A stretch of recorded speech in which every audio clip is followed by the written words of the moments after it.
তারকেশ্বর শ্রাবণী মেলা উপলক্ষে জলযাত্রী বন্ধুদের ভিড় শুরু হয়ে গেছে। আমরা দেখতে পাচ্ছি যে যাচ্ছে যাতায়াতের যে দেখতে পাচ্ছি অনেক জলযাত্রী যাচ্ছে, অথচ এখনো শ্রাবণী মেলা শুরু হয়নি, কিন্তু তাও এত জলযাত্রী বন্ধুরা এগিয়ে চলেছেন বাবা ভোলেনাথের উদ্দেশ্যে, বাবা তারকেশ্বরের উদ্দেশ্যে। তাদেরকে একটাই অনুরোধ করব, দয়া করে আপনারা রাস্তাটি ব্লক করে যাতায়াত করবেন না। দেখতে পাচ্ছেন খুব দ্রুত গতিতে এগিয়ে চলেছে যানবাহনগুলো, তাই দয়া করে গ্রুপ করে আপনারা রাস্তাটি অর্ধেকাংশ ব্লক করে যাতায়াত করবেন না।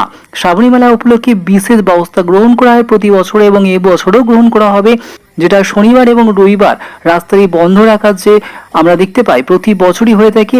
তখন কিন্তু আপনারা ধীরে সুস্থে যেতে পারবেন, কিন্তু এখন যারা যাচ্ছেন তাদের উদ্দেশ্যে একটাই কথা, দয়া করে রাস্তাটি ব্লক করে যাতায়াত করবেন। রাস্তার এক ধার দিয়ে যাতায়াত করুন, নিজেকে সুরক্ষিত রাখুন এবং অপরকে সুরক্ষিত রাখতে সাহায্য করুন।